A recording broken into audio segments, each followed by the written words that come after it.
안녕하세요. 엘실투전입니다. 장이 안 좋으면 나타나고 장이 좋으면은 약간 일주씩 빼먹는 그런 특성을 보이는데 저번 주는 나타나지 않았으니까 장이 좋았음을 아주 쉽게 유추해 볼 수 있어요. 근데 이번 주는 스케줄 관리를 제가 좀 실패를 해서 6개월마다 꼭 한 번씩 제가 사고를 치는 것 같아요. 6월 14일 날에 원래 제가 월, 수, 금 이렇게 업로딩을 하고 있는데 이 업로딩 날짜를 17일로 옮겨서 이번 주는 16, 17, 18 이렇게 수, 목, 금 이렇게 3번 올라갈 것 같아요. 멤버십은 하루에서 12시간 정도 더 일찍 올릴 예정이고 주제는 요렇게 팀쿡의 애플 향후 10년간 망하지 않을 기업 탑5 피터 틸의 인공지능에 대한 견해 아니면 팔란티어 팔로업 이 정도 3가지를 준비를 하고 있습니다. 그러니까 쌓아둔 영상을 거기가 좀 꼬여가지고 그래서 스케줄 관리를 실패했죠. 그리고 요즘에 보고 있는 책인데 럭셔리 브랜드 경영이라는 책을 좀 보고 있거든요. 근데 럭셔리 산업에 투자 생각이 있으신 분 또는 뭐 브랜딩에 관심이 있으신 분, 브랜드 경영의 느낌에 관심이 있으신 분들이라면은 꼭 한 번씩 읽어보시는 거를 좀 추천할게요. 꽤 밀도 있게 쓰여진 책인 것 같기도 하고 이게 럭셔리 산업이 기존 산업이랑 다르다는 거를 직감 또는 느낌 또는 들어서는 알고 있었는데 그거를 글로 좀 잘 정리를 해둬서 좀 재밌게 보고 있어요. 다 안 받고 절판된 책이라 중고로 구입했습니다. 저는 이게 시장이 그냥 오르면은 별 솔직히 할 얘기가 없어서 완전 신고가를 치면서 올라가는 것도 아니고 나스닥의 경우 S&P는 신고가를 쳤지만 그냥 나스닥의 경우 신고가도 없이 그냥 올라가고 있어서 저는 포지션 변화도 없고 그냥 존버하고 있어요. 이게 딱 2주치죠 이만큼. 그래서 별 할 얘기가 없었어요. 그래서 영상을 위클리를 약간 건너뛰었던 것 같아요. 사실 게을러서 건너뛴 거죠. 그리고 그 세렌스에 대한 이야기를 하기에 앞서서 일단 웬만하신 분들은 약간 눈치를 채고 있으셨을 만한 이야기를 일단 하고 넘어가는 게 나을 것 같아요. 일단 저는 전기차 생태계를 개인적으로 고마진 사업으로 보고 있지 않아요. 그러니까 그냥 제조업의 연장이라고 저는 보고 있어서 이게 만약에 제2의 모바일 같은 것이라면은 그러니까 만약에 제조업의 연장이 아니라 서비스와 뭐 제조업에 합쳐진 고마진 사업이라면은 생태계가 만들어지는 것을 보고 들어가도 늦지 않을 것이라고 저는 개인적으로 생각하고 있어요. 왜냐면 페이스북이 만들어지기 전에 여러 가지 소셜 네트워크 예를 들어서 마이스페이스 같은 거가 있었는데 페이스북이 마지막에 치고 들어가가지고 결국 승자가 된 거기 때문에 구글도 구글 이전에 걔네가 야후가 있었죠. 그때 다 똑같이 한 입 모아서 얘기했던 게 어떻게 페이스북이나 구글 같은 애가 나타날 수 있겠냐. 야후하고 마이스페이스가 있는데 이런 느낌이 굉장히 강했거든요. 그래서 저는 요거는 지켜보는 게 정말로 커질 비즈니스라면은 그때 들어가도 늦지 않을 것이라 생각을 하고 있습니다. 그리고 자율주행도 역시 자율주행이 되면 좋겠으나 특정 기업만 자율주행을 한다고 해서 자율주행이 사회적으로 받아들여질 것 같지는 않죠. 그러니까 모두가 자율주행이 돼야지 사실상 주 기능이 형성이 될 텐데, 그러니까 효율성이 나올 텐데 이거가 근데 한 기업이 전 세계 자동차를 납품할 거라고 저는 생각을 하고 있진 않거든요. 자동차 시장이 워낙 크다 보니까. 그래서 한 개 이상의 기업이 자율주행을 동시에 제공을 한다고 가정을 해보면은 이건 역시 고마진 비즈니스가 아니죠. 그러니까 독점이 아닌 거죠. 이건 피터 틸 영상에서도 얘기한 것처럼 한 개의 기업만 뭔가 할 수 있는 거를 해야 되는데 이거는 이 기업도 비슷한 거하고 저 기업도 비슷한 거를 해야 되는 상황이 저는 나올 거라고 생각하고 있어서 이거는 확실히 제가 틀렸을 가능성도 있죠. 그래서 결국 저는 21세기에 와서는 돈은 서비스 쪽에서 뽑히고 있다고 생각을 하고 있어요. 아니면 의료 쪽에서 뽑히고 있는데 의료는 뭐 이미 사악하니까 의료는 패스하기로 하고 예를 들어서 애플은 iOS 있고 아마존은 뭐 아마존 별거 다 있고 아마존은 뭐 클라우드부터 해가지고 이커머스까지 있는 거고 구글은 안드로이드하고 유튜브하고 이런 것들이 있는 거죠. 그래서 요것도 저도 결론적으로 자율주행 플러스 전기자동차 테마에서 돈이 뽑힐 만한 부분은 서비스라고 생각을 하고 자율주행 택시 서비스를 제공하는 회사가 결국 저는 가장 현재 시점에서 미래 향후 10년 20년에 대해서 베팅을 해봤을 때 가장 가능성 있는 베팅이 아닐까라고 생각을 하고 있어요. 그래서 저는 작년에 테슬라 붐일 때도 전기차 관련 주식을 하나도 사지 않았었고, 그래서 이런 자동차 이야기가 나오면은 항상 제 톤 자체가 의심스럽고 부정적인 톤이 섞여 있으니까 요 세렌스에 대한 이야기를 할 때도 좀 감안하고 시청을 해주시면은 감사할 것 같아요. 그러니까 그 정도 제가 부정적으로 보는 거니까 그 정도로 부정적으로 볼 필요는 없다라는 거를 미리 말씀을 드리는 거고. 그래서 상우님이 세렌스에 대한 이야기를 좀 해달라고 했는데 이거 대댓글로 달아주신 거 보니까 웬만한 거는 다 알고 계시는 분 같은데, 저는 뭐 왜 저한테 물어보셨는지를 모르겠거든요.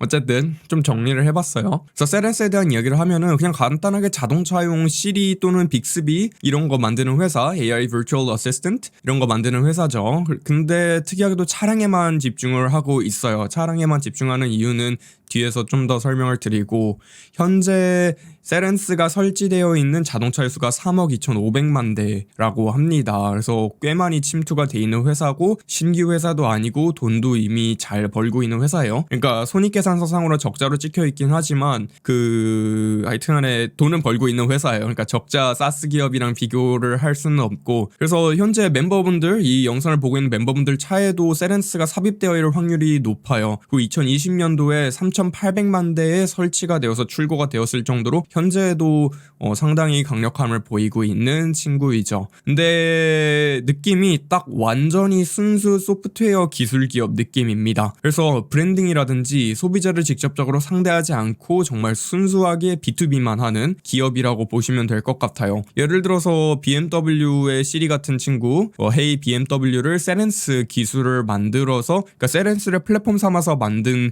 앱이 이제 헤이 BMW 이런 것들이라고 합니다. 그래서 자동차 사용자는 세렌스의 존재를 아마도 영원히 모를 거고, 세렌스는 그냥 어디에도 노출이 되지 않을 거예요. 그게 세렌스의 뭐 어떻게 보면은 전략이라고 하는데, 전 개인적으로 이런 전략을 전 브랜딩 전략을 안 쓰는 회사를 그렇게 좋아하지 않아서 여기서부터 일단 저는 뭔가 그렇게 좋게 보지는 않았었던 것 같아요, 여기에서. 근데 물론 독점이기는 해요. 진짜 독점이에요. 앞에서 3,800만 대가 총 출고되었다고 했잖아요. 세렌스가 설치되어서. 이게 총 출고량의 53%에 해당한다고 합니다. 2020년도 총 출고량의 53%. 그러면은 요 독점이고. 그래서 제가 느낀 거로는 자동차계의 API 느낌? 그러니까 입력 장치를 잘 만들까 아니면 보이스 플랫폼 느낌이라고 생각을 하고 있어요. 자동차에서 보이스 솔루션이 어려운 게 이게 소음이 굉장히 많대요. 거기다가 자동차별로 내부의 그 모습이 다르니까 음향도 전부 다 다르고, 어디에서 자동차가 달리고 있는지에 따라서 소음의 크기도 다르고, 요것을 전부 해결해서 스피치, 우리가 얘기를 하는 거를 텍스트로 바꾸고, 그 다음에 그 텍스트를 컨텍스트, 그러니까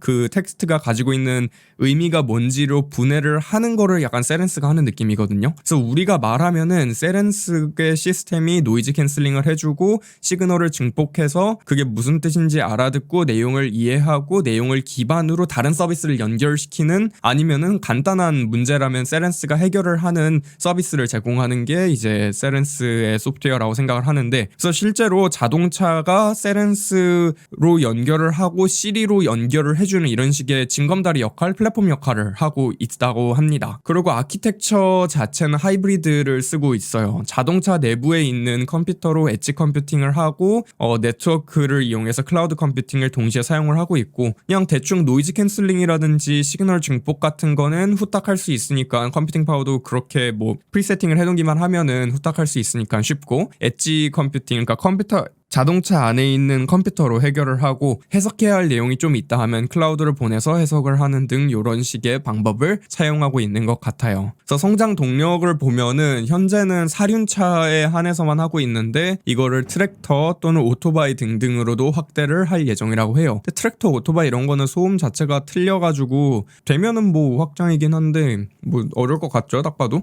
그리고 소프트웨어 레이어로의 확장을 좀 저는 더 중요하게 봐야 된다고 된다고 생각을 해요. 그래서 요걸 클라우드 제가 매번 요 이아스, 피아스, 사스 이렇게 세 가지로 나눠서 클라우드 생태계로 하니까 그냥 요것도 똑같이 세 가지로 분류해서 얘기를 해볼게요. 일단 이아스는 자동차죠. 자동차가 그냥 인프라 그냥 컴퓨터 기기니까. 그리고 피아스가 이제 현재 세렌스가 제공을 하고 있는 서비스, 보이스 데이터를 가공해서 컴퓨터 언어로 변환을 해주는 서비스를 제공하는 느낌이죠. 그리고 사스는 컴퓨터 언어를 받아서 엔드 콘텐츠를 제공하는 것. 이게 이런 식으로 연결이 돼 있고 세렌스는 중간에서 플랫폼 역할을 하는 건데, 예를 들어서 세렌스한테 나 넷플릭스 틀어줘 이러면은 세렌스가 넷플릭스 연결을 해가지고 넷플릭스가 콘텐츠를 틀어주는 거죠. 그럼 세렌스가 넷플릭스 콘텐츠를 가지고 있는 게 아니니까 이게 플랫폼 서비스라고 볼 수 있는 거고, 이제 요거를 피아스만 제공을 하던 게 사스로 내려와가지고 보이스 바이오메트릭으로 결제를 하는 등 내 목소리, 자동차 내부에서 내 목소리를 걔네들이 인식을 해가지고 결제를 하는 등 요런 것들까지 확장을 하고 있다고 합니다. 그래서 고객사들을 보면은 자동차 OEM들하고 1차 하청들이 제일 큰데, 제일 큰 애는 토요타가 23%예요. 그러니까 매출의 23%는 토요타에서 나오고 있고, 주요 OEM들 다 나와 있어요. BMW라든지 포드라든지 다임러, 닛산, 폭스바겐 등이 56%를 차지하고 있고 1차 하청이 44%. 그래서 요거 두 개 합하면은 100% 나오죠. 근데 이걸 다 보고 그냥 생각을 했는데 가치가 만약에 진짜 그 정도로 있다면은, 그러니까 성장력이 존재한다면은 그냥 단순하게 토요타가 인수하지 않았을까 싶어요. 제 느낌은 토요타가 이미 매출의 23%를 가져가고 있으면은 이거 솔직히 살만해 보이거든요. 토요타 시가총액이 252빌리언 달러고 세렌스가 4.4빌리언 달러인데 충분히 먹을만한 기업이긴 해 보이고, 아니면은 인수될